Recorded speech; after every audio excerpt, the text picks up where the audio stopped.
এই মুহূর্তে আছি আমরা নওগাঁ জেলাতে। পরিবারের সুখের আশায় দুই ভাই একসঙ্গে প্রবাসী গিয়েছিল। বড় ভাই আগে গিয়েছে, ছোট ভাই পরে গিয়েছে। তাদের স্বপ্ন ছিল সুন্দর একটি বাড়ি করবে। আমরা যদি একটু দেখাচ্ছি, এই যে দেখেন আপনারা, সুন্দর একটি বাড়ির তারা নকশা অলরেডি তৈরি করেছিল, কিন্তু সেই বাড়িটি আর তৈরি হয়নি।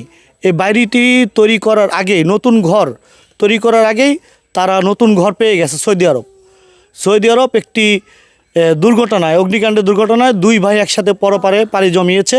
এখানে বাবা আছে, বৃদ্ধ বাবা এবং বৃদ্ধ মা আছে, এবং আছে বোন। তো আমরা একটু জানবো তাদের কাছ থেকে। পরিবারের সুখের আশায় গিয়েছিল, গিয়ে দুই ভাই একবারে পরপারে চলে গিয়েছে। একটু বলবেন আপনার বড় ছেলের নাম কি? মোহন। মেজো ছেলের নাম সুমন। কত সালে তারা গিয়েছিল সৌদি আরব? 20 সালে জানুয়ারি মাসে। তাদের স্বপ্ন ছিল কি? এসে বাড়ি ঘর করবে, ভালো করে সুখে সংসার বাপ মা নিয়ে খাবে, বিয়ে শাদি করবে, এটাই তাদের স্বপ্ন ছিল। মানে এখনো বিয়ে করেনি দুই ভাই? দুই ভাই একটাও বিয়ে করেনি। আমরা গরিব মানুষ, খেটা খুঁটে কেবল বাড়ি ঘর। এই যে বাড়িটা মাত্র কেবল কাজ ধরছে আমরা দেখতে পেলাম। হ্যাঁ, হয় বাবা আমার সওয়ালে কয়, মা হালাত বালাত করে দেনা করে ঘর জুড়ো, আমি দোকানের মাল বিক্রি করব, টাকা দিব, দেনা দিও। আমার বড় আশা, মা আমি বিল্ডিং তৈরি করব।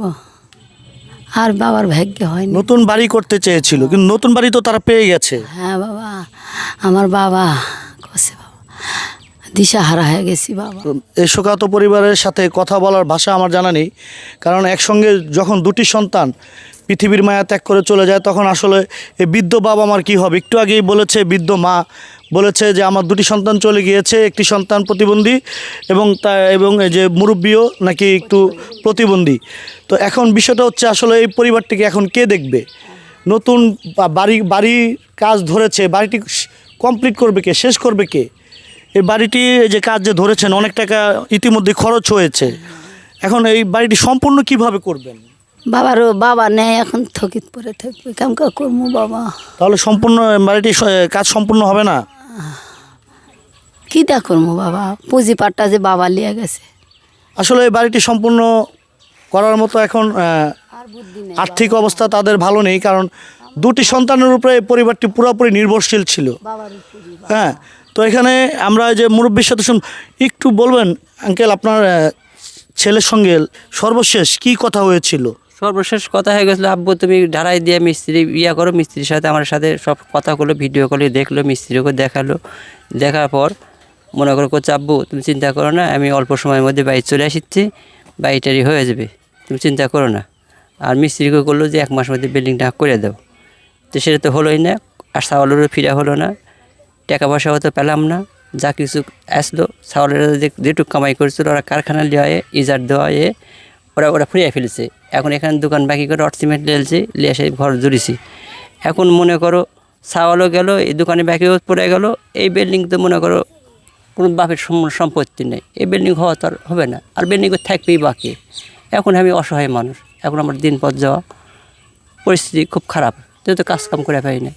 এখন সমস্যা হলো, এখানে আমি সরকারের কাছে আবেদন করেছি যে আমার দিকে সুদৃষ্টিতে যান, একটুক দেখি, বাকি যে কয়েকদিন জীবন আছে হায়াতে, এই কয়েকটা দিন তারা দেখে।